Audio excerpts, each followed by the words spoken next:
The house on Granger Street looked ordinary in the autumn rain. A single-story structure with an addition that stretched too far into the back lot. White siding that had once been clean. A van in the driveway with no front plates. Nothing about it suggested what happened inside after the sun went down. Iris Aldridge stood in the upstairs bathroom, 10 years old, dark hair pulled back in a ponytail that hadn't been washed in 3 days. She pressed her ear against the door and listened to Vincent Larkin's voice drift up from the office below. The rain tapped against the window, steady, patient, the kind of rain that settles in for the night and doesn't leave until morning. "Friday pickup," Vincent said into the phone. His voice carried the particular flatness of a man discussing inventory. The younger Chen boy, 9 years old. "Everything's ready." Iris's hand tightened on the doorknob. Not Chen. Aldridge, Caleb Aldridge, her brother. 9 years old and still afraid of the dark and slept with his stuffed rabbit even though the other boys made fun of him for it.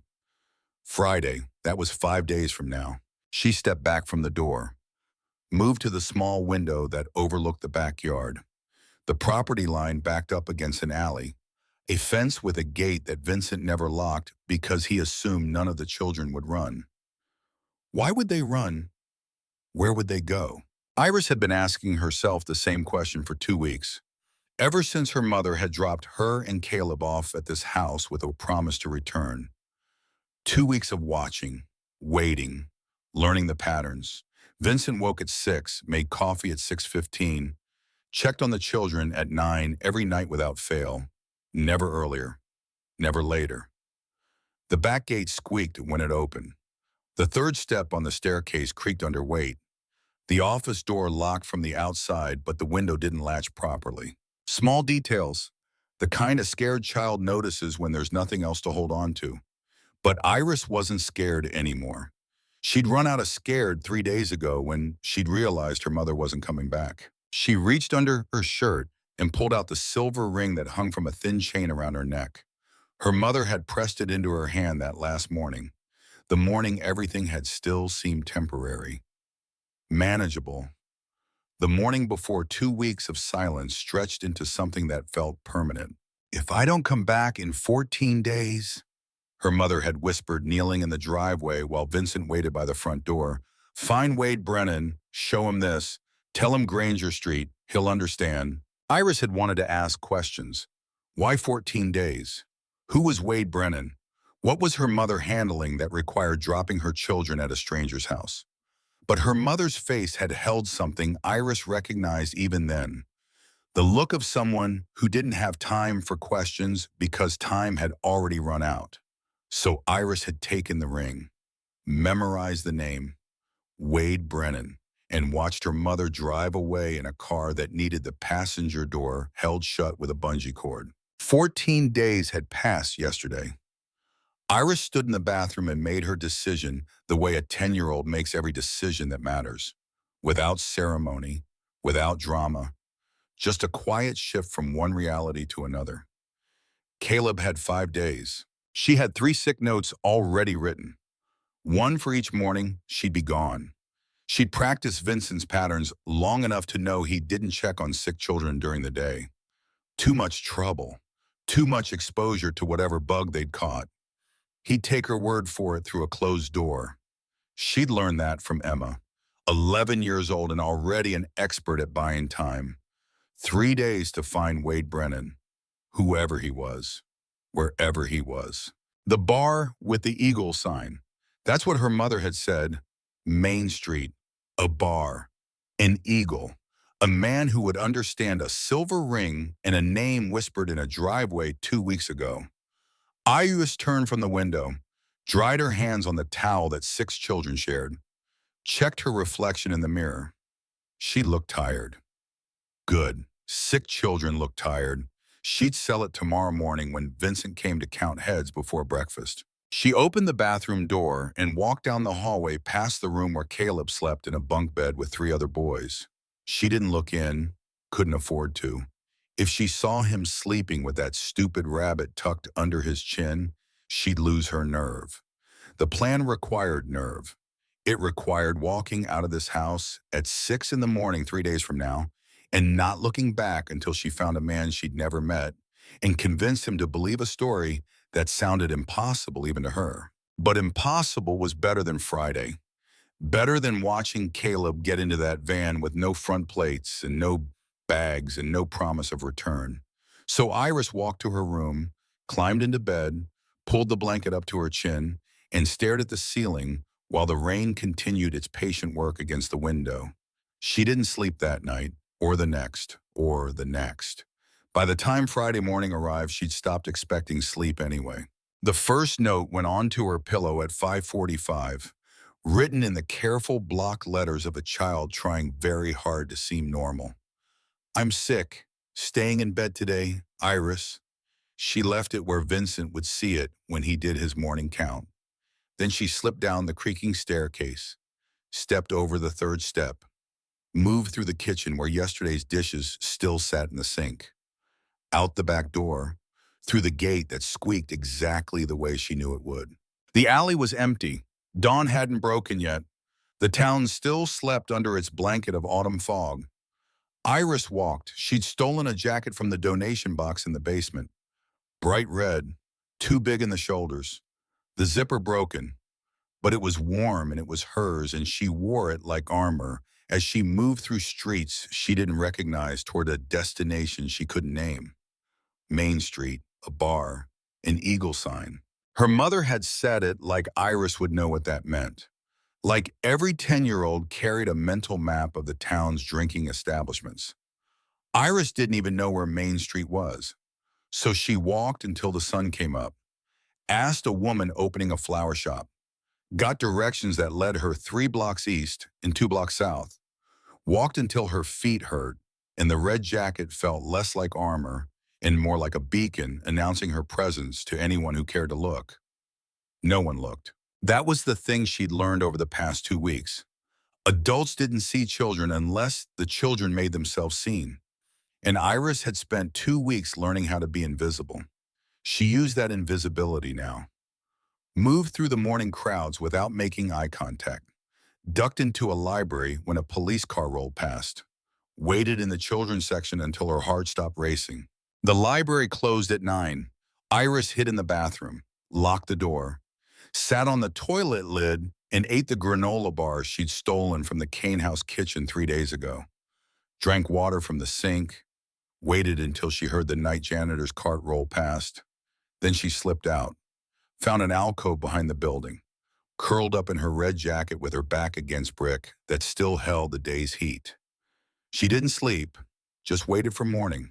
Day 2 looked like day 1. More walking, more questions asked to people who pointed in different directions. A homeless man outside a diner who shared half his sandwich and asked if she was lost. I'm looking for someone, Iris had said. Aren't we all, kid? But he'd pointed her toward Main Street anyway.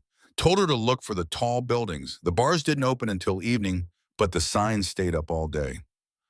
Iris thanked him, shared her apple, moved on. She slept in a church alcove that night. The stone was colder than the library brick, but the overhang kept the rain off. She woke when the bells rang for 6 o'clock mass, slipped away before anyone could ask questions. Day 3, Sunday. The town moved slower, families dressed in their good clothes heading to services. Iris stayed in the shadows, kept her head down, followed Main Street from end to end looking for an eagle that might not exist. She found it at 7:15 in the evening, a wooden sign hanging from a post outside a squat building with motorcycles parked in the gravel lot. The eagle had been carved by someone who understood birds of prey. Wings spread, talons extended, eyes that seemed to follow her as she approached. Below it, burned into the wood in letters that had faded but still held. The eagle. Iris stood in the rain and looked at that sign for a long time. 3 days of walking had led her here, to this building with its darkened windows and its engines parked outside like patient animals waiting for their riders to return. She could hear music inside, low, the kind that rumbled more than played. Voices, men's voices, laughter that sounded like it came from somewhere deep and genuine. Her mother had sent her here, to these men, this place. Iris touched the ring under her shirt, felt the chain against her neck, the silver band still warm from her body heat. Wade Brennan. She didn't know what he looked like, didn't know if he'd even be here, didn't know if the ring would mean anything to a man she'd never met. But Caleb had 3 days, and Iris had walked through rain and fear and 3 nights of no sleep to get here. So she straightened her spine, pulled the red jacket tighter around her shoulders, and walked through the door. The bar went quiet the way bars do when something unexpected happens. Not silent, just a lowering of volume, a shifting of attention. The music kept playing, but the conversations died mid-sentence. Iris stood just inside the door. Water dripped from her jacket onto the wooden floor. Her boots left wet prints, small, the prints of a child who'd walked farther than she should have been able to. The room held maybe 20 men, some at tables, some at the bar.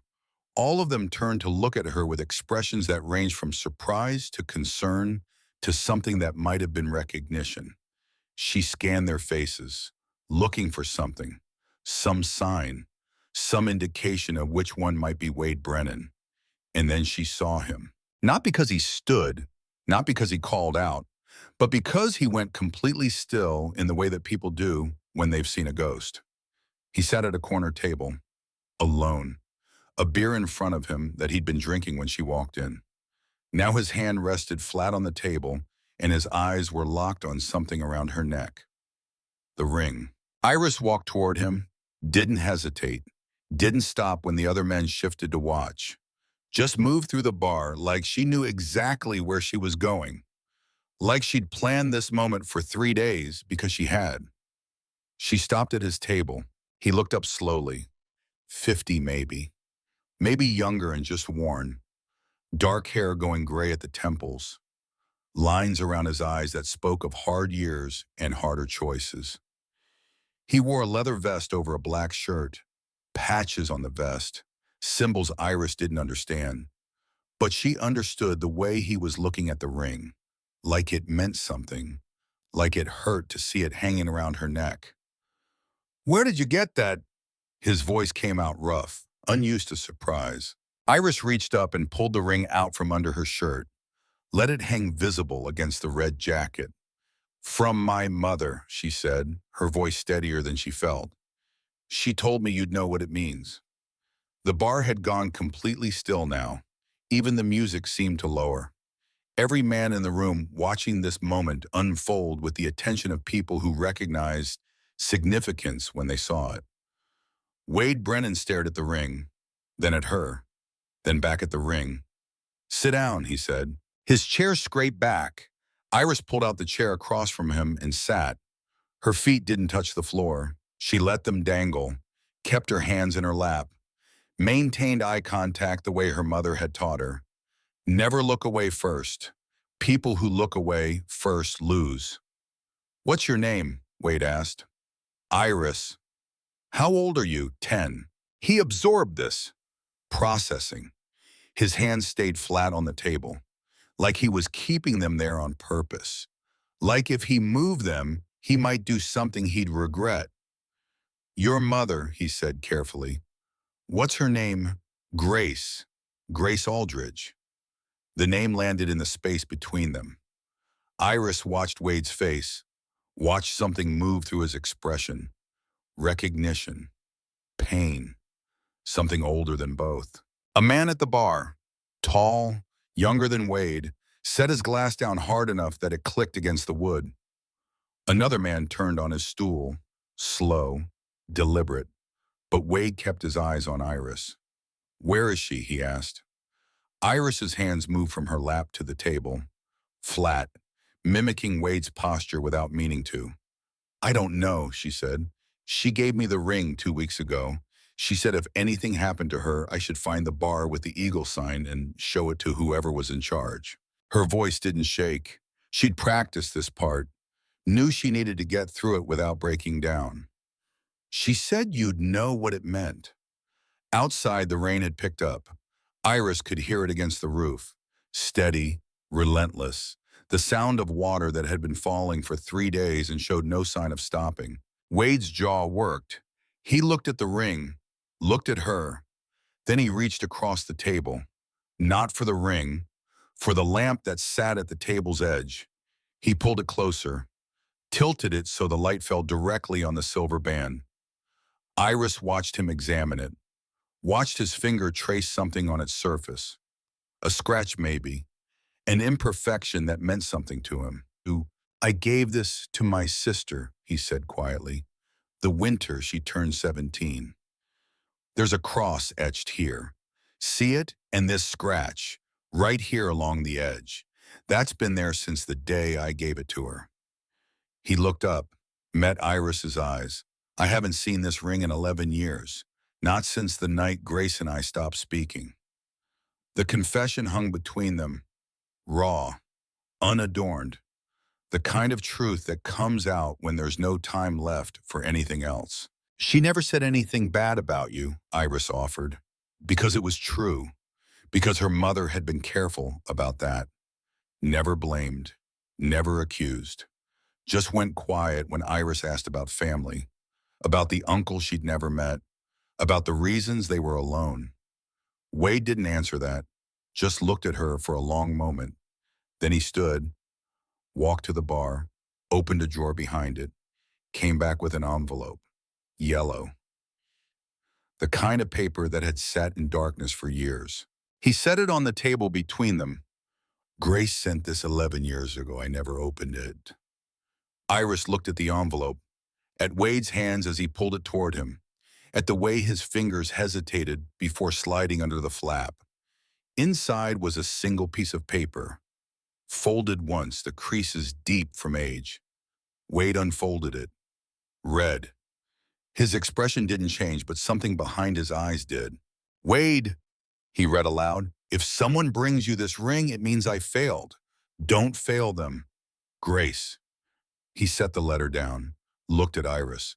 "How long have you been looking for me?" 3 days, Iris said. "I left Friday morning. Found the sign tonight." "Where did you sleep?" "Library the first night. Church the second. I was going to find somewhere tonight, but then I saw the eagle."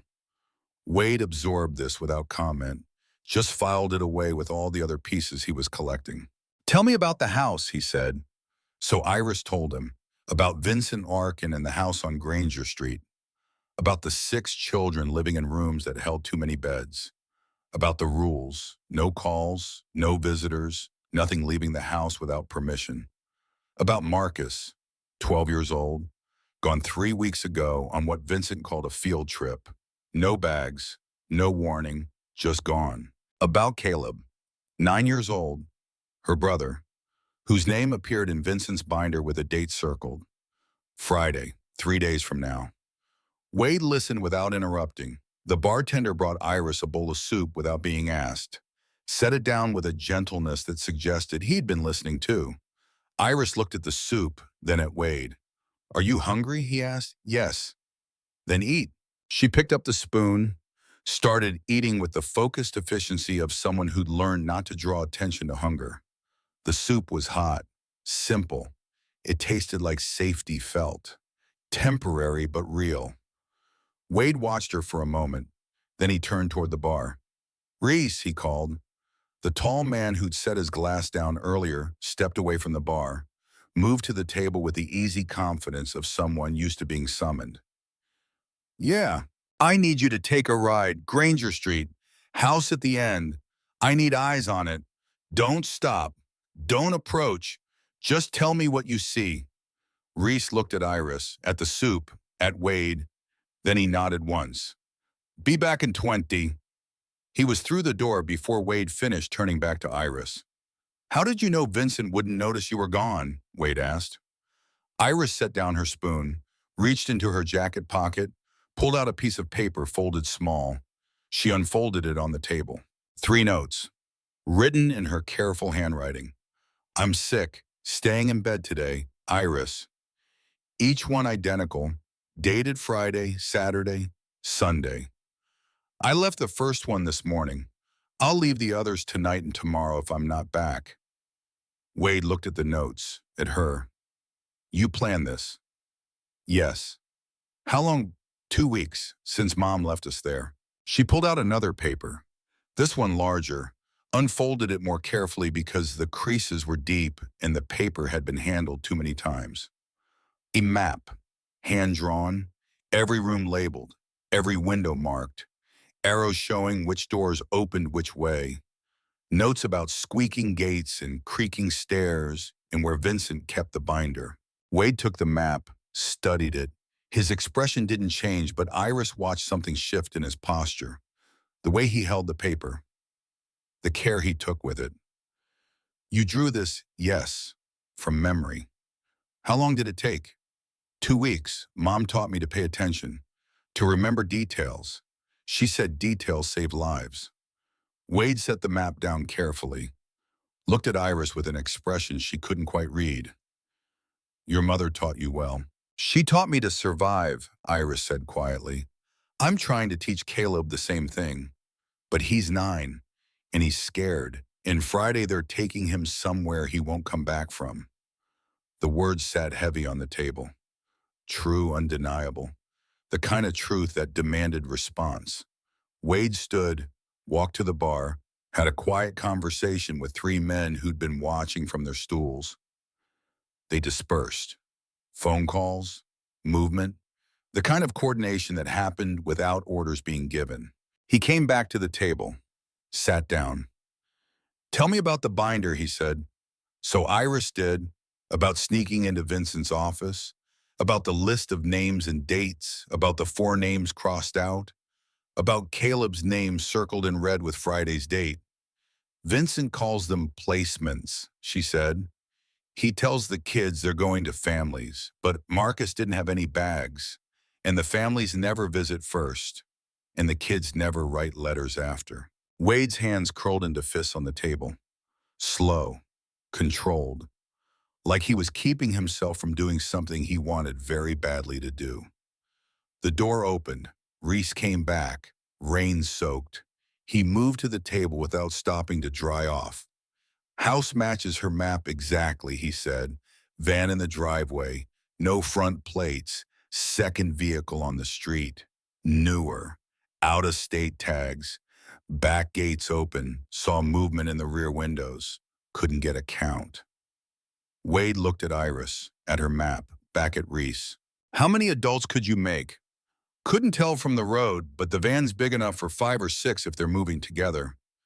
Wade nodded, processed. His fingers drummed once on the table. Then he pulled out his phone, made a call. Hayes, it's Wade Brennan. I need you at the Eagle. Now, welfare concern on Granger Street. Kids in danger. He listened, hung up, made another call. Within 10 minutes, the bar had shifted. Men coming in, others leaving to position vehicles. The kind of choreography that spoke to practice, to preparation for moments exactly like this. Iris finished her soup, set the spoon down, kept her hands in her lap, and watched Wade coordinate with the quiet efficiency of someone used to command. At 8:23, he checked his watch, looked at Iris. Does Vincent know you're gone? Not yet, she said. Curfew's at 9. He counts heads then. He hasn't checked on me in 4 days. Wade absorbed this, calculated. That gives us 37 minutes before he realizes you're missing. Yes. If we move now, we can be at the house before he starts counting. Yes. Wade leaned forward, met her eyes. Iris, I need you to stay here, with merit. He gestured to the bartender. Young, kind eyes, the kind of face that suggested he'd volunteer for this duty without being asked. Caleb doesn't know you left, Wade continued. If something goes wrong, I need you safe. Iris wanted to argue, wanted to demand to go, to be there when they brought Caleb out. But she'd spent 3 days learning to read adults, to understand when arguing would help and when it would only waste time. This was a waste time moment. So she pulled out the map, slid it across to Wade. Caleb's room is the second window on the left upstairs. He sleeps in the bottom bunk. He has a stuffed rabbit. He won't leave without it. Wade took the map, folded it carefully, put it in his vest pocket. Anything else I should know? Vincent drinks coffee at 8:30. He'll need the bathroom by 8:50. The third step on the stairs creaks. If you step over it, he won't hear you coming. Wade looked at her for a long moment. Something moved through his expression. Respect, maybe, or recognition, the kind that came from seeing yourself in someone else. You planned everything, Raya, he said. I planned everything I could, Iris corrected. The rest I'm leaving to you. He stood. The other men were already moving toward the door. Engines starting in the parking lot. The low rumble of motorcycles coming to life. Wade looked down at Iris one more time. I'm going to bring your brother home. Promise. I promise. Iris watched him walk to the door. Watched him pull on gloves. Check his vest. Exchange nods with men who'd stopped their lives to answer this call. The door opened. Rain and engine noise flooded in, and then they were gone. The bar went quiet. Not empty. Merritt was still there, still behind the bar, still present. But the kind of quiet that follows when the people who fill a space suddenly leave and they take their energy with them. Iris sat in the booth, hands around the water glass Merritt had refilled without asking. She could hear the engines fading, could track their progress by sound alone as they moved through the rain toward Granger Street, toward Caleb, toward Vincent, toward whatever happened when a 10-year-old's plan met the reality of men who'd spent their lives learning how to protect things worth protecting. Merritt pulled up a chair, sat across from her, didn't fill the silence with words, just sat, present. The kind of presence that said she wasn't alone even though she felt alone. Outside, the rain continued, patient, relentless. Iris touched the ring around her neck, felt the silver warm against her palm, and waited. The engines faded into the rain. Iris sat in the booth and listened to them go. First the deep rumble of Wade's bike, then the others, one by one, until the sound became part of the weather, part of the night, part of the distance growing between her and the men riding toward Granger Street. 8:47, 13 minutes until Vincent started counting heads. Merritt moved behind the bar, not cleaning, not restocking, just present. The way people are present when waiting is the only thing left to do. He'd pulled up a chair earlier, sat across from her without speaking. Now he stood and refilled her water glass from a pitcher that didn't need refilling. The bar held maybe 5 men still, older, the kind who stayed when others rode. They sat at their tables and didn't talk. Didn't pretend this was a normal Sunday evening. Just waited with the patience of people who'd done this before. Who knew how waiting worked when someone you cared about rode into uncertainty. Iris wrapped both hands around the water glass. The condensation made her palms wet. She didn't wipe them. Just held on, felt the cold, focused on something she could control when everything else had slipped beyond her reach 3 days ago. A clock hung above the bar, old, the kind with hands that moved in small increments, visible, countable. She watched the minute hand click forward, 8:48, 8:49. Merritt came back to the table, sat down again. He had kind eyes, the kind that had seen hard things and chosen kindness anyway. First time waiting for someone, he asked. His voice was quiet, not intrusive, just offering conversation if she wanted it. Iris looked at him, at the question, at the assumption that this was her first time. I waited for my mother for 14 days, she said. She didn't come back. The words came out flat, factual, the way truth sounds when emotion has been worn smooth by repetition. Merritt absorbed this, didn't flinch, didn't offer empty comfort. This is different, he said. How? Because Wade keeps his promises. Iris wanted to believe that, wanted to take it as certainty, but she'd spent 2 weeks learning that adults made promises they couldn't keep, that good intentions didn't stop bad things from happening, that sometimes people left and didn't come back no matter how hard you waited. What if I'm wrong? She asked. The question had been sitting in her chest since she walked out of the Kane house Friday morning, since she'd made the decision that put all of this in motion, since she'd chosen action over safety and hope over certainty. Wrong about what? About everything, about Uncle Wade helping, about the map being right, about them getting there before Vincent notices. Her voice stayed steady, but her hands tightened on the glass. What if they get hurt because of me? Merritt leaned back in his chair, studied her face, not with pity, with something closer to recognition. Iris, you walked through rain for 3 days to save your brother. You planned for 2 weeks. You drew that map from memory. You're not wrong. You're brave. Brave people still make mistakes. Yeah, they do. But they make them trying. That's what makes them brave. Iris looked down at the water glass, at her reflection distorted in the curved surface. A 10-year-old girl in a red jacket that didn't fit, hair that needed washing, eyes that had seen too much and still had to keep seeing because Caleb needed her to. I think my mother is dead, she said quietly. The confession came out without planning, without build-up, just the truth she'd been carrying alone for days. Merritt didn't rush to deny it, didn't offer false hope, just sat with it. What makes you think that people don't disappear for 2 weeks and come back? I watch TV. I know how these things work. Sometimes they do come back, but not usually. Usually they're just gone. She looked up at him. But Caleb is alive. I can save Caleb. So I have to, even if Mom's gone, even if I'm scared. I have to. Merritt's eyes reflected something that might have been tears, but he didn't let them fall. That's the bravest thing I've ever heard, he said. It doesn't feel brave, it just feels like the only choice. That's what brave always feels like.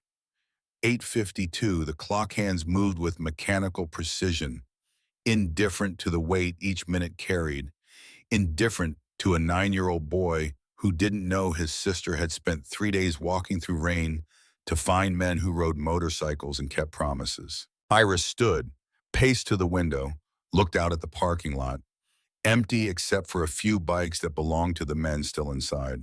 Rain fell through the glow of a single light pole, steady, endless. She pressed her forehead against the glass, felt the cold, tried to imagine what was happening 5 miles away on Granger Street, tried to see Wade knocking on the door, Vincent answering, the moment when everything either worked or fell apart. Her breath fogged the window. She drew a small eagle in the condensation. Wings spread, the way the sign outside looked, the way her mother had described it 2 weeks ago, when she'd pressed the ring into Iris's hand and whispered instructions that had seemed impossible then and seemed inevitable now. Behind her, Merritt moved to the bar, turned on a police scanner. The static filled the space between them, voices crackling through, codes Iris didn't understand, locations that meant nothing. The background noise of a town going about its Sunday evening while her entire world balanced on the next 13 minutes. 8:54. Somewhere on Granger Street, Wade's column would be arriving, cutting engines 2 blocks out the way Reese had done earlier. The way men moved when they understood the value of surprise. The way hunters approached prey that had grown comfortable in its territory. Iris had given Wade everything she could, the map, the timing, the details about Vincent's patterns. Now it was out of her hands, in the hands of men she'd known for less than 2 hours. Men who'd stopped their lives because a 10-year-old girl had walked into their bar with a silver ring in a story that demanded action. She wiped the eagle off the window, turned back to the booth, sat down. Merritt brought the scanner to the table, set it between them.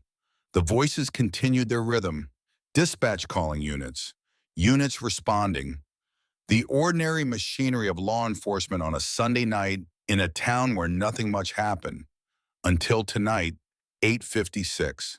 Wade would be at the door now, based on the timeline she'd calculated, based on the distance and the route, and the time it took to position men around a property they'd never seen before but knew from a hand-drawn map made by a child who'd memorized every detail.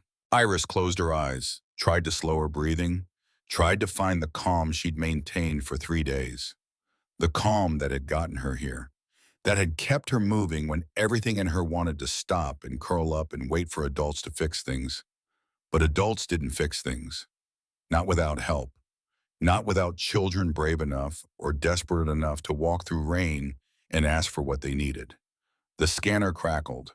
A voice came through, clear, official. Unit 4, respond to 47 Granger Street. Welfare check requested by Deputy Hayes. Iris's eyes snapped open. Merritt leaned forward, turned up the volume. Unit 4 responding. ETA 6 minutes. 6 minutes. Hayes was sending backup, which meant Wade had made the call, had gotten Hayes involved, had set the official wheels in motion alongside whatever unofficial action the Brotherhood was taking. Merritt, Iris said. Yeah, if this goes wrong, if something happens, will you tell Caleb that I tried? Merritt looked at her, at the question, at the assumption behind it. Nothing's going wrong, he said. Wade's got this. But if it does, then I'll tell him, but I won't need to, because you're going to tell him yourself. 8:59, 1 minute.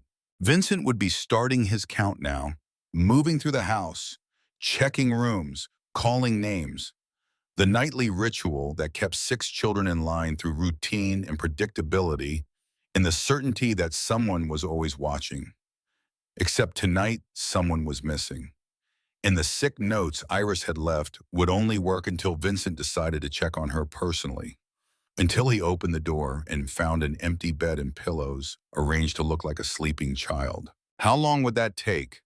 How long before he realized, before he called, whoever he called when things went wrong? Before the Friday appointment became an emergency extraction, the scanner crackled again. All units be advised. Possible code 3 at 47 Granger Street. Multiple witnesses reporting motorcycle presence in residential area. Units 4 and 7 responding. Iris's breath caught. Multiple witnesses, which meant neighbors had seen Wade's column, had called it in, had turned a quiet approach into something visible. That's not good, she whispered. Merritt's jaw tightened, but his voice stayed calm. That's exactly what Wade wanted.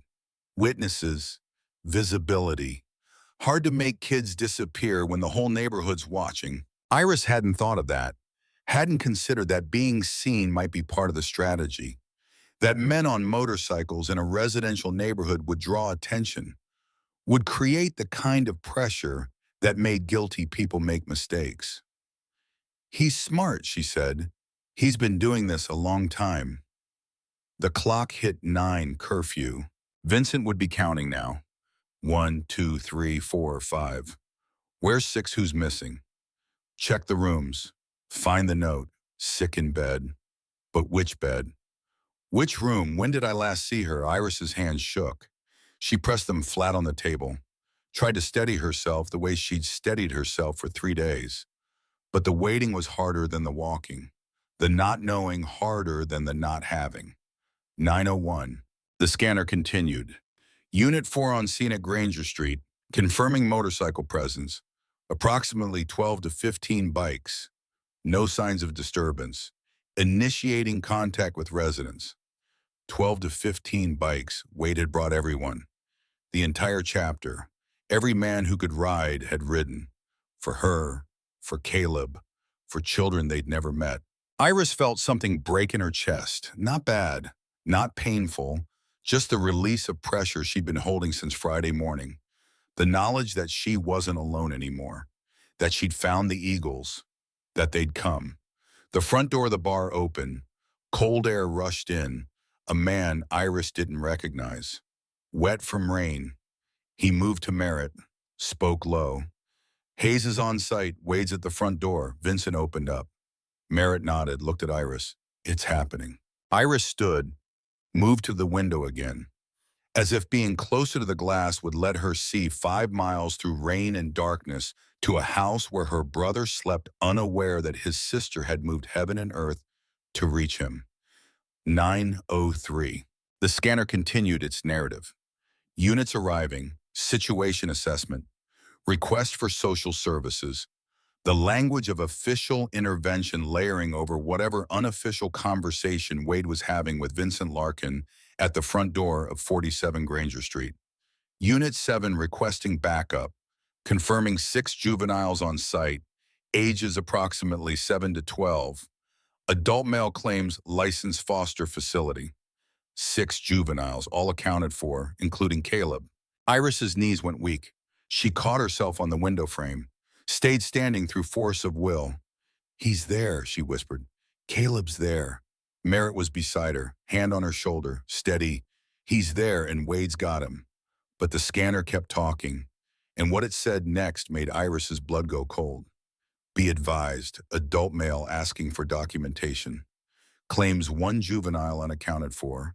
Female age 10 reported sick in bed. Name Iris Aldridge. Requesting verification." Vincent had noticed, had done the count, had come up short, was using her absence as leverage, as proof that his facility was legitimate, that children were cared for, that sick kids stayed in bed while healthy kids followed rules. "He's going to check my room," Iris said. "He's going to find the pillows." "Let him," Merritt said. "Let him find an empty sped. Let him try to explain why a 10-year-old ran away from his care." The scanner crackled. A new voice. Hayes. Deputy Hayes on scene requesting permission to check on reported sick child. Adult male complying. Silence. Long enough that Iris counted heartbeats. 20, 30, 40. Then the scanner spoke again. Deputy Hayes reporting.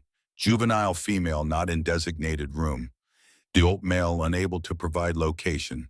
Expanding search of premises. Merritt squeezed Iris's shoulder. "There it is. He's caught. Can't explain where you went. Can't produce a sick child. Can't account for his numbers." The scanner erupted. Multiple voices. Units requesting instructions. Social services en route. Request for female officer. Code for Child Protective Services. And underneath it all, the sound of a structure collapsing, of a careful system built on routine and fear coming apart because one 10-year-old girl had walked away. 9:07, Unit 4 reporting. 5 juveniles removed from common area. Female officer conducting interviews. Adult male requesting attorney.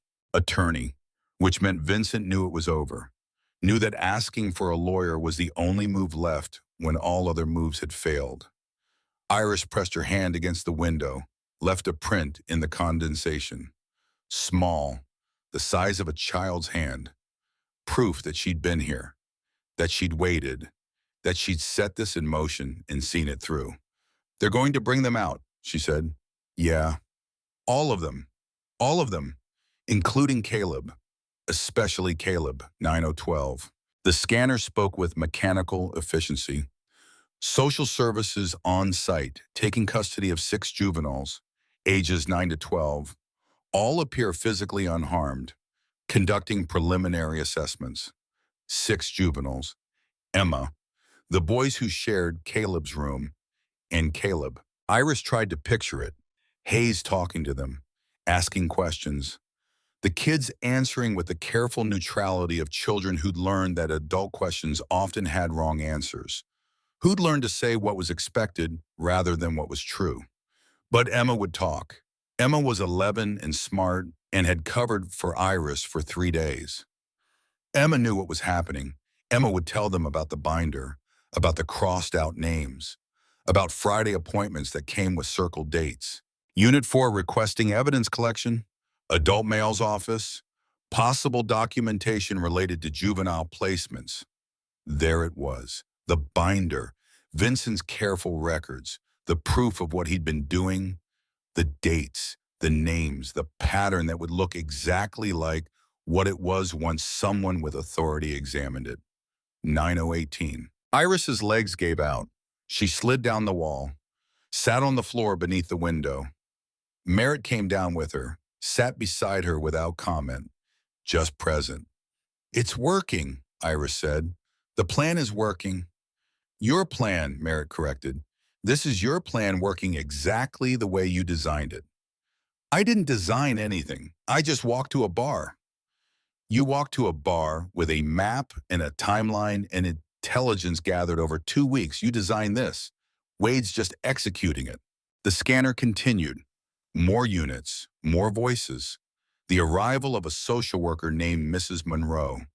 The transport of 6 children to county services.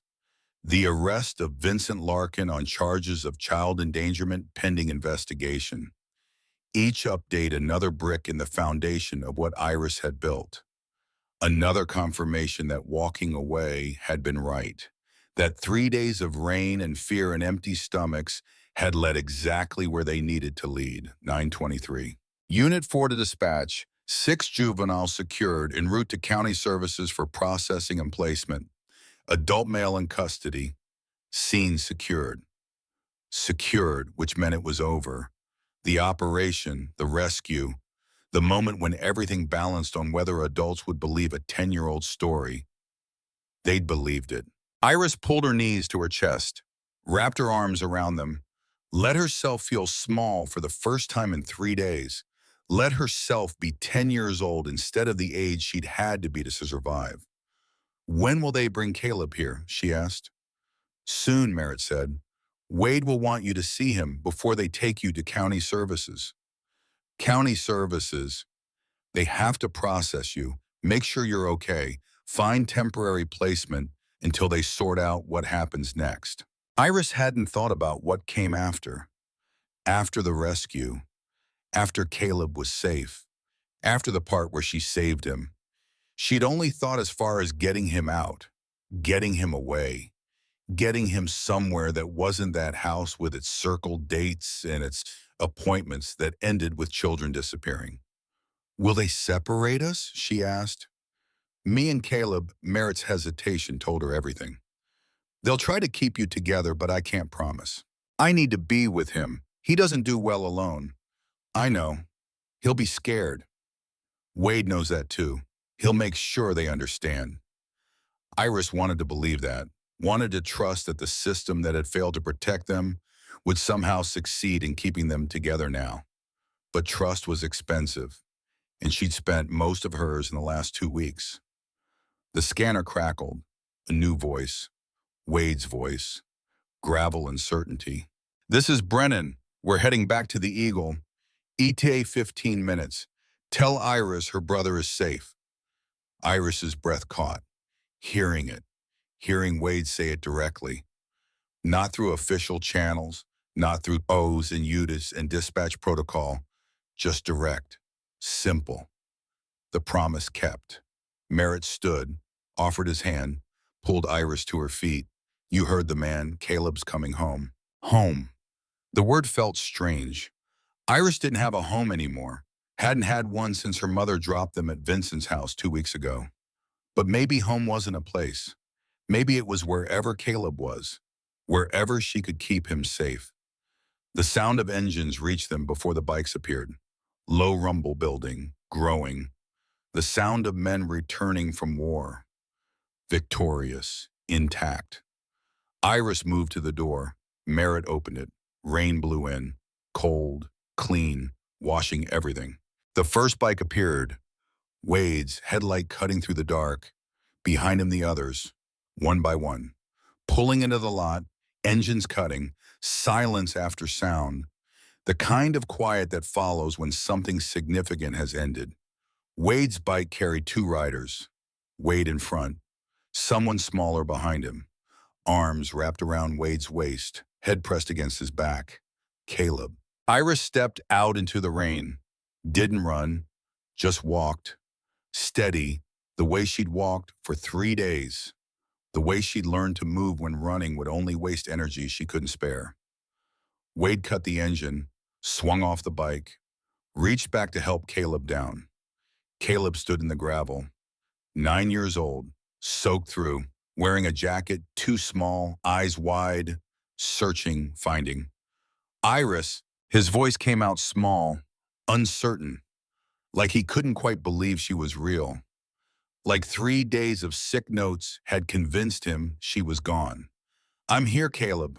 He crossed the distance between them, not running either, just walking, the same measured pace, the same uncertainty.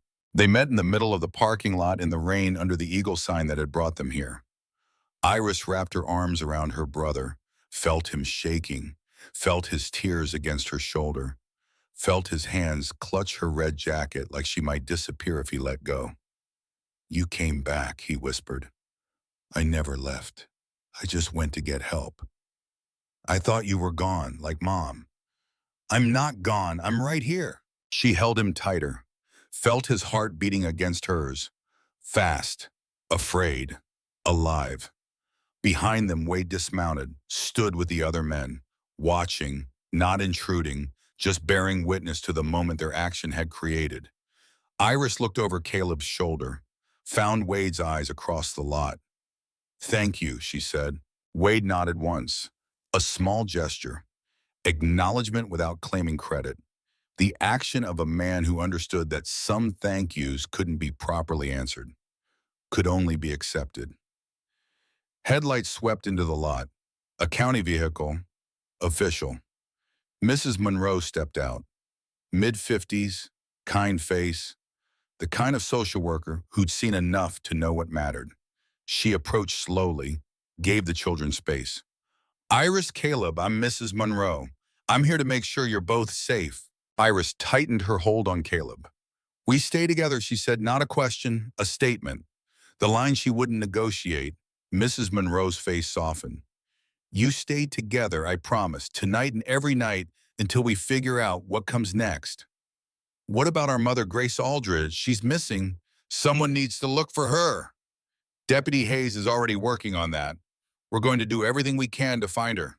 Iris wanted to believe that, wanted to trust another promise from another adult. But she'd used up her trust for one day, had spent it all on Wade and his brotherhood and the hope that eagles actually did protect their young. Wade stepped forward, moved to Mrs. Monroe, had a quiet conversation Iris couldn't hear. Mrs. Monroe listened, nodded, looked at the children with something that might have been understanding. She turned back to Iris. "Mr. Brennan is filing for emergency guardianship. It won't be approved tonight, maybe not for weeks, but he's starting the process. In the meantime, I have a good foster family. The Carters, they have space for both of you. Together." Iris looked at Wade, at the man who'd kept his promise, who'd brought Caleb home, who was now volunteering to take responsibility for children he'd known for less than 3 hours. "Why?" she asked. Wade crouched down, brought himself to her level. "Because your mother asked me to, 11 years ago, and I ignored her. I'm not making that mistake again." "You didn't know." "I should have known, should have checked, should have been there." He reached into his vest, pulled out the ring, the one that had hung around Iris's neck for 2 weeks.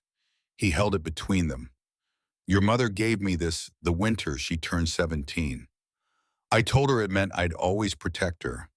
I didn't keep that promise, but I can keep it now, by protecting you." Iris looked at the ring, at Wade's hands holding it, at the scratch along the edge that had been there for 17 years. "She never said anything bad about you," Iris said. "She just said that sometimes family gets lost, and you have to decide if you want to find them again." Wade's jaw worked. He nodded, closed his hand around the ring. "I want to find her. Your mother.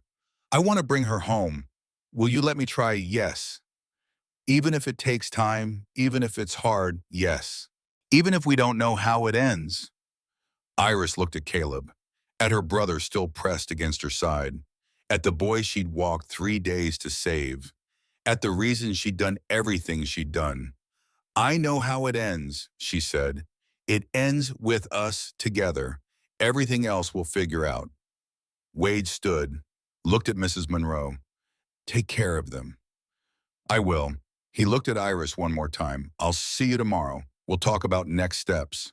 Iris nodded, released Caleb long enough to climb into Mrs. Monroe's car. Caleb followed. They sat in the back seat, held hands, watched through the window as Wade and his brother stood in the rain and watched them go. The eagle sign passed overhead. Wings spread, talons extended. eyes that seemed to follow as the car pulled onto the street. Iris touched the window where the sign had been. "We found them," she whispered to Caleb. "The eagles, just like Mom said." Caleb squeezed her hand. "They came for us. They'll always come for us. That's what eagles do." The car turned onto Main Street. The bar faded behind them. But the promise remained. Solid, real, the kind that children could build futures on. In the back seat, Iris Aldridge closed her eyes and let herself rest for the first time in 3 days. The Carters lived in a house that looked like it had been waiting for children. Yellow paint, a porch with 2 rocking chairs, a mailbox shaped like a barn. The kind of place that appeared in storybooks about families who baked cookies and read bedtime stories and never had reasons to whisper behind closed doors. Mrs. Monroe pulled into the driveway at 10:43. The porch light was on. A woman stood in the doorway, mid-50s, soft around the edges in the way that suggested she'd spent years making room for other people's children. "That's Mrs. Carter," Mrs. Monroe said. "She and her husband have been fostering for 15 years. They're good people." Iris held Caleb's hand in the back seat. Neither of them moved to unbuckle. "How long do we stay here?" Iris asked. "That depends on a lot of things. Finding your mother, Wade's petition, the investigation into the Larkin house. Could be days, could be weeks. But we stay together. You stay together. That's not negotiable."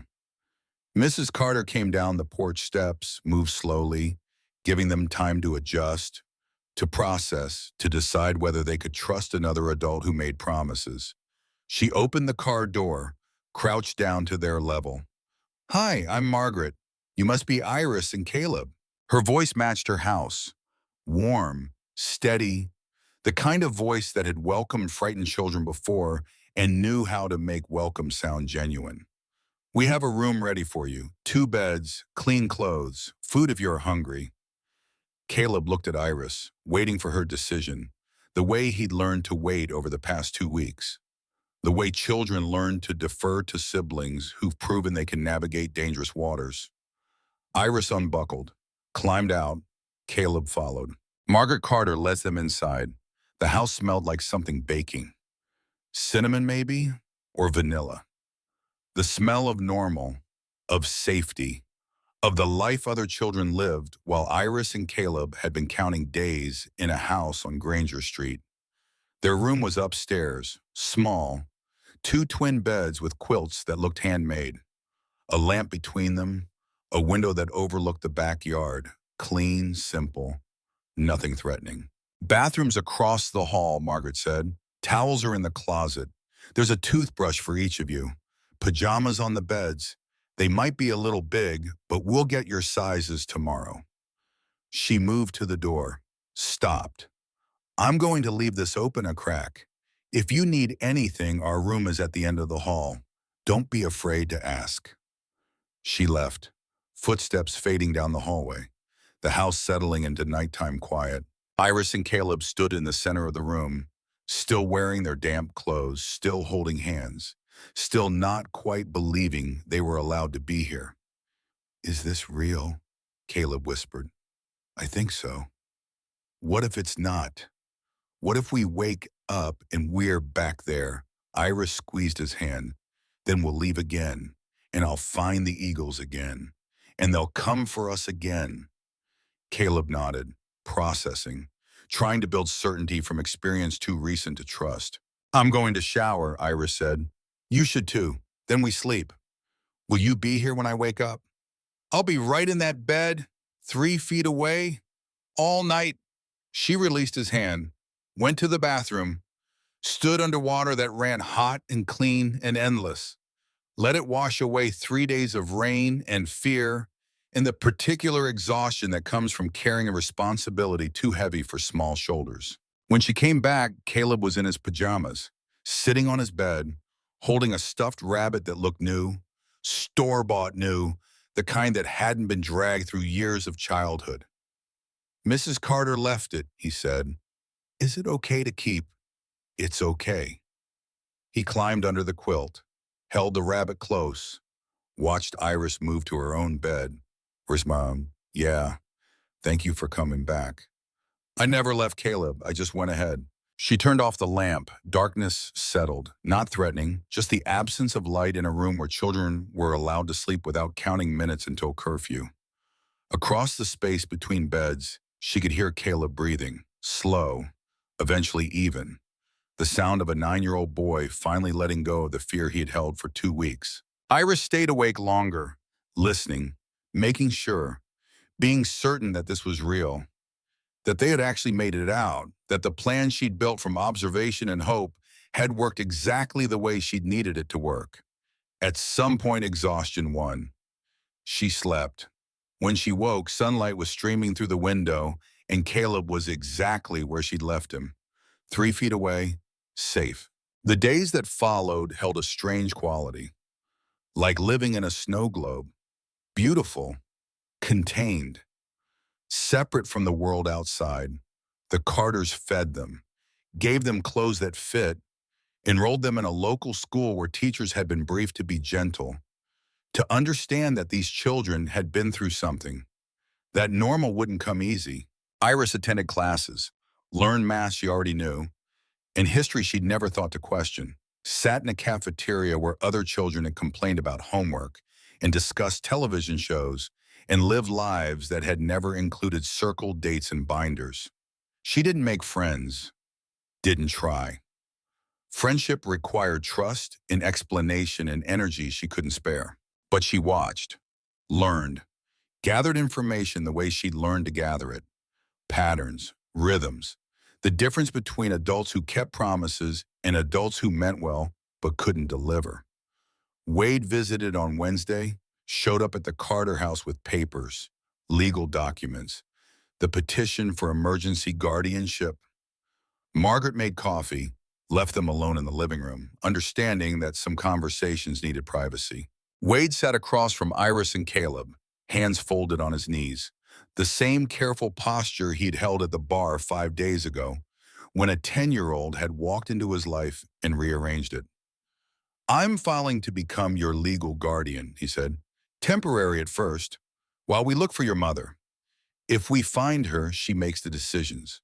If we don't, then we deal with that when it comes. How long will it take? Iris asked. The petition could be approved in a few weeks, could take months, depends on the investigation, on what they find at the Larkin house, on whether they can track down your mother. And if they can't find her, Wade's jaw worked. The question hung between them with all its implications. Then we deal with that when it comes. For now, I'm telling the court I'm family, that I want custody, that I can provide a stable home. Why are you doing this? Caleb asked. His first words since Wade arrived. Small, uncertain. Wade looked at him, at this 9-year-old boy who'd been plucked from danger and dropped into uncertainty. Because your mother is my sister, which makes you my family, and I take care of family. You didn't take care of her, Caleb said. The truth landed hard, unadorned, the kind of observation children make when they haven't learned to soften reality for adult comfort. Wade didn't flinch. No, I didn't. I was angry at choices she made, decisions I didn't agree with. So I walked away, and I've regretted it every day since. Then why should we trust you won't walk away again? Iris put her hand on Caleb's arm. But Wade shook his head. It's a fair question. He leaned forward. I can't promise I won't make mistakes. I can't promise I'll always know what to do.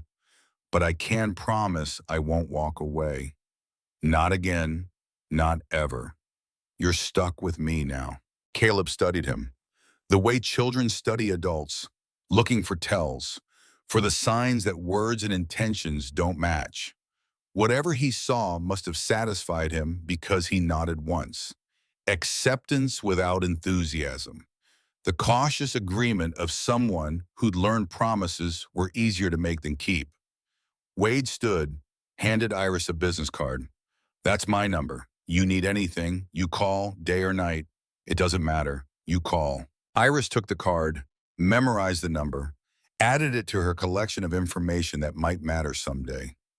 After Wade left, Margaret came back into the living room. "He's a good man," she said. "How do you know?" Iris asked. "Because bad men don't file for custody of children who aren't legally theirs. Bad men don't show up on Wednesday afternoons with paperwork and promises. Good men break promises too."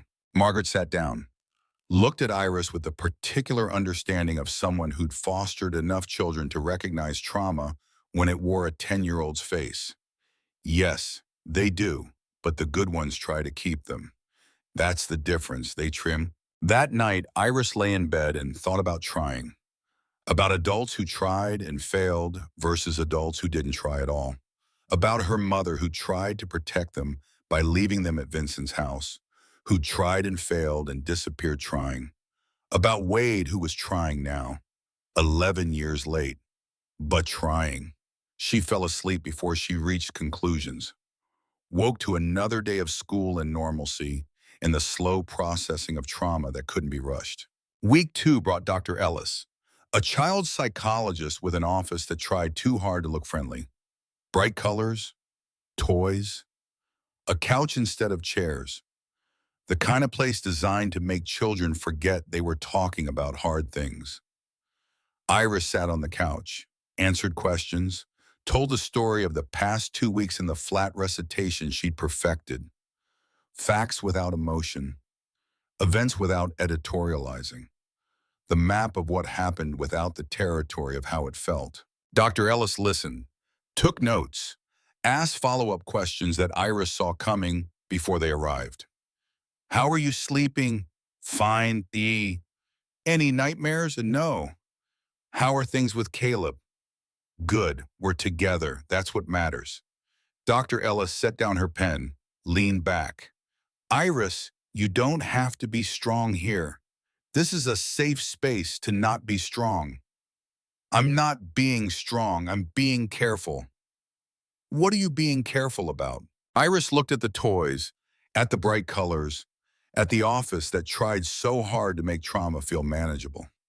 "If I stop being careful, I'll fall apart. And Caleb needs me not to fall apart."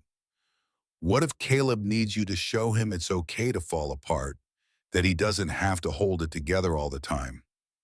The question sat between them, unwelcome, accurate.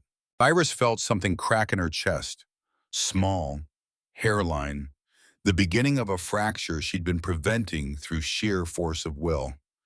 "I can't," she whispered. "Why not?" "Because if I let go, I won't be able to hold on again. And someone has to hold on. Someone has to keep planning, keep watching, keep making sure we're okay." "What if you're already okay? What if the planning part is over and now you just get to be 10 years old?" Iris looked at Dr. Ellis, at this adult who meant well, who understood psychology but didn't understand survival, who thought trauma could be processed in an office with bright colors and a couch. "I don't know how to just be 10 years old," Iris said. "I knew how 2 weeks ago, but I don't anymore." Dr. Ellis nodded, wrote something down. When she looked up, her eyes held something that might have been sadness. "Then we'll work on that, on finding the 10-year-old who's still in there, on letting her be scared and tired and not responsible for everything." The sessions continued.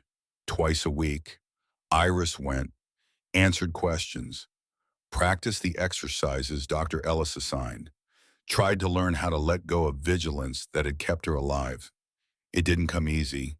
Letting go never did. But slowly, in increments so small she almost didn't notice, she started sleeping through the night, started eating without calculating how long the food would last, started existing in the present instead of 3 days ahead. Caleb processed differently. He cried more, talked less, clung to Iris in ways that made the Carters exchange worried glances when they thought the children weren't looking. But he was processing, moving through it, letting the fear out instead of packing it down where it could calcify into something harder to remove. Week 6 brought the custody hearing. Wade arrived in clothes Iris had never seen him wear. Slacks, a button-down shirt, the uniform of someone trying to convince a judge he was stable, responsible, capable of raising children who weren't legally his. The courthouse was smaller than Iris expected, less imposing, just a building where decisions got made about who belonged to whom and who had the right to make choices about futures. Judge Martinez was mid-60s, gray hair pulled back, reading glasses that she looked over instead of through. The kind of judge who'd seen enough to know when people were lying and when they were just desperate. She read Wade's petition, read the social worker reports, read the police reports from the Larkin house, read the letters from Margaret Carter, from Deputy Hayes, from men with names like Reese and Finn and Dutch who wrote about Wade Brennan's character in language that tried hard to sound official, but couldn't quite hide its loyalty. Then she looked at Iris. Miss Aldridge, you're 10 years old. That's old enough for me to hear what you want. Do you want to live with Wade Brennan? Iris stood. The courtroom felt too big, too formal. But she'd walked through rain for 3 days. She could walk through this. Yes, Your Honor. Why?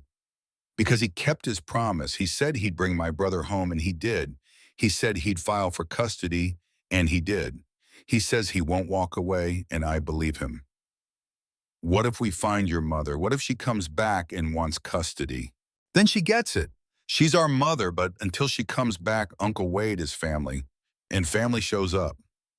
Judge Martinez nodded, made notes, looked at Wade.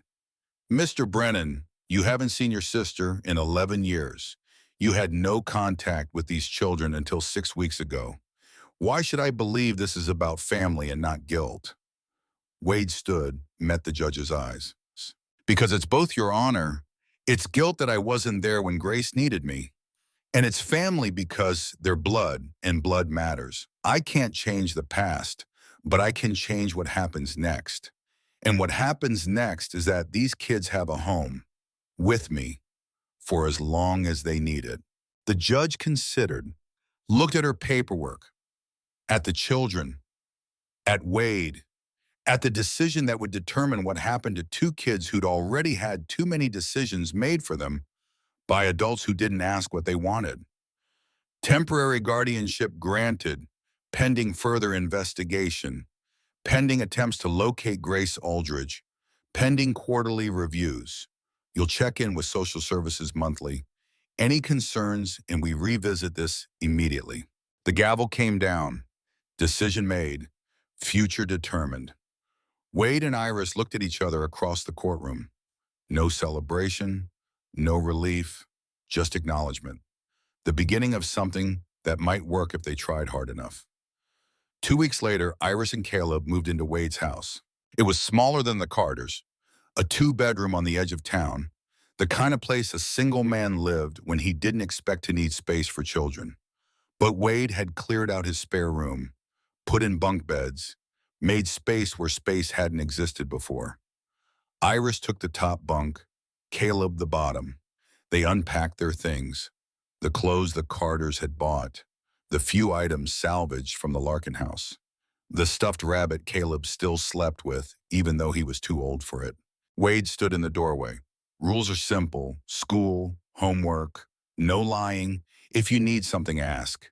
If something's wrong, tell me. I'm not good at guessing.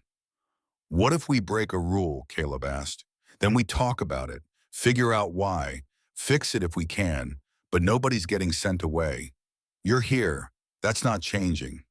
He left them to settle, went downstairs, started dinner.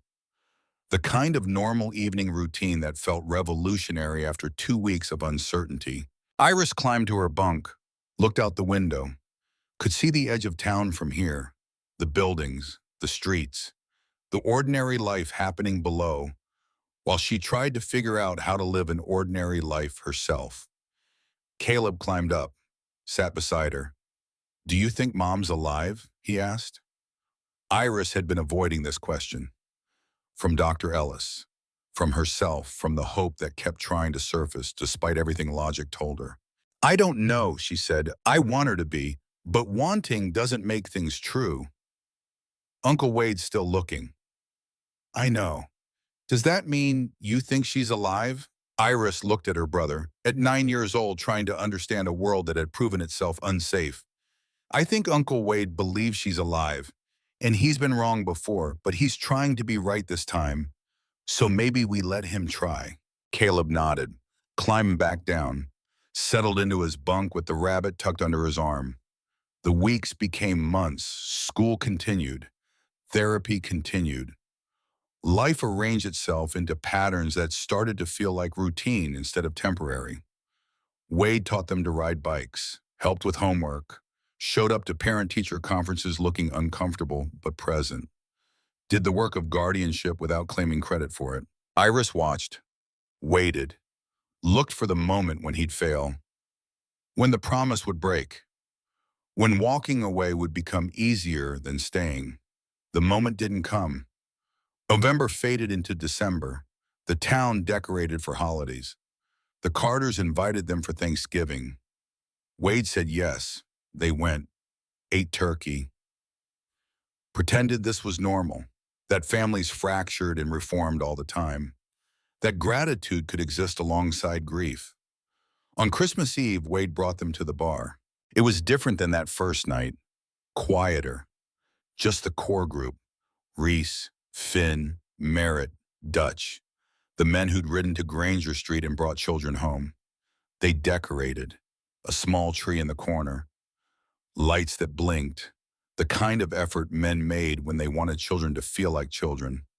Merritt had gifts, wrapped carefully, one for Iris, one for Caleb. Caleb got a new jacket, red, the right size. Iris got a journal, leather-bound, the kind with unlined pages that suggested someone thought her thoughts were worth recording.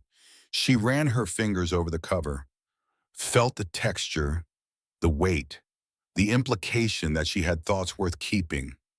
"Thank you," she said. "You're welcome," Merritt said. "Figured you might want to write things down, process things, however you need to process." Iris opened the journal, blank pages waiting, possibility without pressure. She closed it, set it aside, reached into her pocket, pulled out the silver ring. She'd been carrying it since the Carters, hadn't worn it, just kept it close. A talisman, a reminder, a piece of her mother she could hold. She looked at Wade. "Mom gave you this when she was 17. You said it meant you'd always protect her." "I did." "Did you mean it then?" "Yes." "Do you mean it now?" Wade looked at the ring, at Iris, at the question that held more weight than silver should carry. "I mean it about you and Caleb. I can't protect someone I can't find. But I can protect you. That's what this means now." Iris held out the ring. "Then you should keep it, to remember." Wade took it, held it in his palm, the scratch visible even in the bar's dim light. "I'll keep it," he said, "but not to remember, to give back. When we find her." "You think we will find her?" Wade looked at her, honest, direct, the way he'd learned to be with children who'd seen too much to accept anything less. "I don't know, but I'm not stopping until I do, or until there's nothing left to search." He stood, moved to the eagle sign above the bar, hung the ring on a small hook beneath it. The silver caught the Christmas lights, held them, reflected them back, reflected them. "It stays here," Wade said, "in reminder that promises matter, that family matters, that sometimes it takes 11 years and a 10-year-old to teach you what you should have known all along." Iris looked at the ring, at Wade, at Caleb sitting beside her eating cookies Merritt had made, at the men who become their family because blood wasn't the only thing that bound people together. The door opened. Cold air rushed in. Deputy Hayes stepped through, snow on his shoulders, expression serious. Everyone went still. Hayes moved to Wade, spoke low, but not low enough that Iris couldn't hear. "We found her. Grace. She's alive." The words dropped like stones into still water, ripples spreading, changing everything they touched. Wade grabbed Hayes' arm. "Where Portland Hospital. She escaped 3 days ago from a property connected to the Larkin investigation. She's been in ICU stable now, asking for her children." Iris stood. The journal fell from her lap. Caleb was beside her, both of them frozen between hope and disbelief. "She's alive," Iris whispered.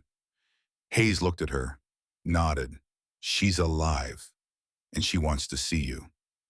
The drive to Portland took 6 hours. Wade drove, Iris and Caleb in the back seat, Hayes following in his cruiser.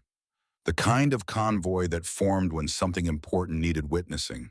They didn't talk much. What was there to say? That hope had been right, that waiting had worked, that mothers who disappeared sometimes came back after all. The hospital appeared at dawn, gray building, efficient, the kind of place where emergencies became routine and routine sometimes saved lives. A nurse met them, led them through corridors that smelled like disinfectant and cafeteria food, to a room at the end of a hallway, door open, light spilling out. Wade stopped outside. "You should go in alone first, just you and Caleb. Give you time." Iris looked at the door, at the light beyond it, at the possibility that her mother was actually there, actually alive, actually asking for them. She took Caleb's hand. They stepped through. The woman in the bed looked like their mother and didn't. Thinner, bruised, arm in a cast, hair shorter than Iris remembered. But the eyes were the same. Grace saw them, tried to sit up, couldn't quite manage it. "Iris, Caleb." Her voice broke on their names, tears already falling before she'd finished saying them. Iris moved forward, slowly, still not quite believing, still waiting for this to be another trick, another disappointment, another lesson that hope was expensive. But Grace reached out with her good arm, and Iris took her hand, and it was real, warm, present. Her mother's hand, the same one that had pressed a ring into her palm 6 weeks ago and whispered instructions that had saved them all. "Mom!" The word came out broken. All the fear and anger and relief Iris had been holding crashed through in a single syllable. Caleb climbed onto the bed, careful of the IV, of the bruises, of the mother who'd left them and come back damaged but alive. They held each other, all three, a tangle of arms and tears, and the particular relief that comes from finding what you thought was lost forever. Wade stood in the doorway, watching, not intruding, just bearing witness the way he'd learned to do, the way family did when family finally came home. Eventually Grace looked up, saw him, her expression complicated, grateful and ashamed and relieved all at once. "Wade, Grace, thank you for taking care of them. Thank Iris, she's the one who found me." Grace looked at her daughter. At 10 years old, that had walked through rain and fear and impossible odds to save her brother. "I knew you would," she said. "I knew you'd figure it out. I just didn't know if I'd be here to see it." "What happened?" Grace asked. "Where were you?" Grace's eyes went distant, seeing things the children couldn't. "I was trying to stop them, the people running the network. I got too close. They took me, kept me. I tried to get away. Took me 3 weeks, but I finally did." "Why didn't you just call for help? Why leave us there?" "Because they were watching. They knew about you, about Caleb. If I'd involved police, they'd have moved you before anyone could help. I needed to be inside, needed to understand the system so I could break it." She looked at Wade. "I sent you the ring because I knew if anything happened to me, Iris would remember, would find you, would do exactly what she did." Wade shook his head. "You put a lot of faith in a 10-year-old. She's my daughter. I know what she's capable of." Iris felt something settle in her chest. Understanding, maybe. The knowledge that her mother hadn't abandoned them, had been fighting, had been trying, had trusted Iris with the most important task because she knew her daughter could handle it. "I was so scared," Iris said. "I know. I'm sorry. I'm so sorry. But we're okay. Uncle Wade took care of us." Grace looked at her brother, at the man who'd spent 11 years angry and 6 weeks trying to make up for it. "You filed for guardianship. Temporary. Until you came back. Now you're back. I can't take them yet. Not like this. Not until I'm healed. Not until the investigation is over and I can prove I'm stable. Then we wait. They stay with me. You heal. We figure out the rest after. Grace nodded, squeezed Iris's hand. Is that okay with you? Staying with Wade while I get better. Iris looked at her mother, at Wade, at Caleb still tucked against Grace's side. Yeah, it's okay, as long as we know you're coming back. I'm coming back. I promise. This time I'm keeping the promise. They stayed until visiting hours ended, until a nurse came in and gently suggested Grace needed rest, until there was nothing left to say except goodbye, and we'll see you tomorrow. In the parking lot, Wade pulled out his phone, made a call. Merritt, tell everyone, we found her. She's alive. Through the phone, Iris could hear cheering, celebration, the sound of men who'd invested in a promise and seen it kept. Wade hung up, looked at the children. You want to drive home tonight or stay here? Home, Iris said. Mom's okay. We can come back tomorrow, but tonight I want to sleep in my own bed. Wade nodded, started the engine. They drove through darkness toward a town that had become home, toward a house that had become theirs, toward a future that was still uncertain but at least existed. In the back seat, Iris held Caleb's hand and watched lights pass outside the window. Her mother was alive, healing, coming back. Wade was keeping his promise, taking care of them, not walking away. The Eagles had done what Eagles do, protected their young, brought their family home. It wasn't the ending Iris had expected 6 weeks ago when she'd walked into a bar with a silver ring and a hand-drawn map. It was better, because this ending had room for beginnings, for healing, for the slow work of becoming a family that had been fractured and was learning to reform. The ring still hung beneath the Eagle sign at the bar, waiting for the day Grace could walk through that door and claim it back, waiting for the moment when promises came full circle. But for now it stayed, a reminder, a symbol, a piece of silver that had traveled through 11 years and 2 weeks and 6 hours of driving to bring family home. Iris closed her eyes, let herself rest, let herself be 10 years old in the back seat of a car, driven by an uncle who was learning to be a parent. Let herself believe that maybe, just maybe, everything was going to be okay. The car turned onto their street. The house appeared, lights on. Wade had left them burning. A beacon, a welcome. They pulled into the driveway, climbed out, moved inside. Wade made hot chocolate. They sat at the kitchen table, talked about tomorrow, about when they'd go back to Portland, about what came next. Eventually, Caleb yawned. Wade sent him to bed. Caleb went without argument, exhaustion and relief making him compliant in ways he usually wasn't. Iris stayed, hands wrapped around her mug. Uncle Wade, yeah, thank you for everything, for keeping your promise. Wade looked at her, at this child who trusted him when she had every reason not to. Thank you for walking into my bar, for giving me a chance to get it right this time. Will Mom really be okay? I don't know, but we'll help her be okay. That's what family does. Iris nodded, finished her chocolate, stood. I'm going to bed. Tomorrow's a school day. Iris, she turned. You know you can stop planning now, right? Stop watching. Stop carrying everything. We've got you. Iris smiled, small, uncertain, but real. I'm working on it. Dr. Ellis says it takes time. Take all the time you need. We're not going anywhere. She went upstairs, climbed into her bunk, pulled out the journal Merritt had given her, opened to the first page, wrote in careful letters, Day 1 of after, Mom's alive. We're safe. The Eagles kept their promise. She closed the journal, set it aside, looked out the window at the town below. Somewhere in Portland, her mother was healing. Somewhere in this house, her brother was sleeping. Somewhere beneath an eagle sign, a silver ring was waiting. And Iris Aldrich, 10 years old, sister, daughter, survivor, was learning to be just a child again. The learning would take time, but she had time now, had safety, had family, had everything she'd walked 3 days in the rain to find. She closed her eyes and let herself rest.